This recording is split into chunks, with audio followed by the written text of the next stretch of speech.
Hey there, welcome to another video where today we talk about living things, most specifically, the life of plants, part 1.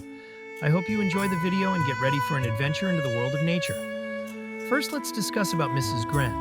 Mrs. Gren is an acronym often used for people to remember all the necessary features of living organisms. These are movement, respiration, sensitivity, growth, reproduction, excretion, and lastly, nutrition. First, movement. All living organisms can move. Even organisms that appear to be stationary, like plants, can turn its face to the sun or open and close their flowers. 2. Respiration. Living things convert energy from food, air, or sunlight into a form that cells can use for energy. This process is essential for life, as it provides the energy cells need to function properly. 3. Growth. Living things grow due to the excess energy provided by respiration, such as our bones, brains, and our hair.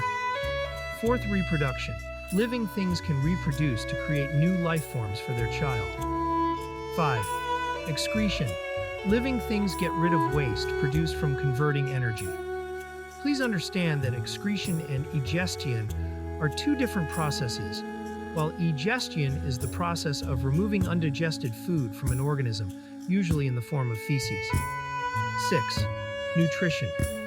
Living things consume food to power respiration. Now we move on to the parts of a plant. 1. The leaves. They carry out photosynthesis and produce food for the plant. Some leaves are bigger as they need to produce more food for the plant. 2. Flower.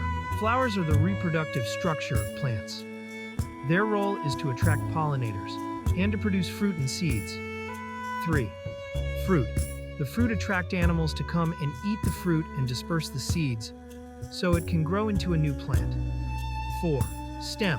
It supports the leaves. It transports water and nutrients and food upwards to the entire plant. Last but not least, the roots.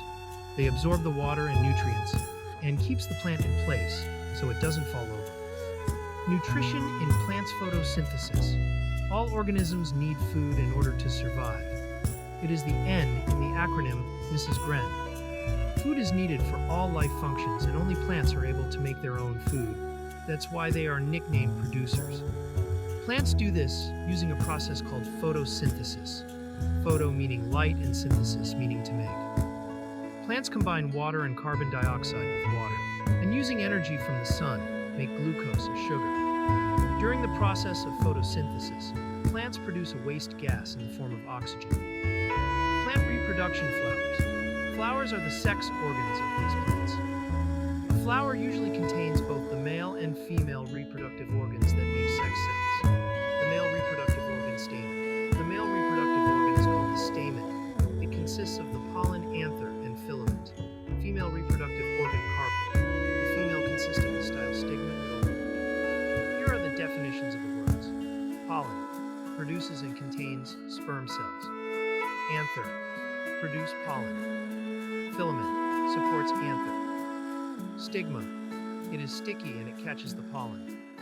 Style, it supports the stigma.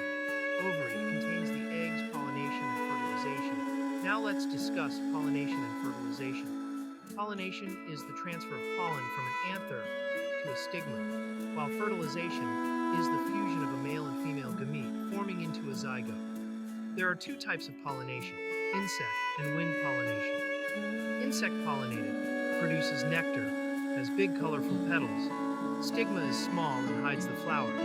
Anthers are inside the flower. Wing pollinated does not produce nectar, dull-colored petals. Stigma is feathery and hangs outside. Anthers hang outside. That's it for today's video. I hope you enjoyed it and understood part of the nature of plants. And I hope to see you all next time. And as always, stay curious.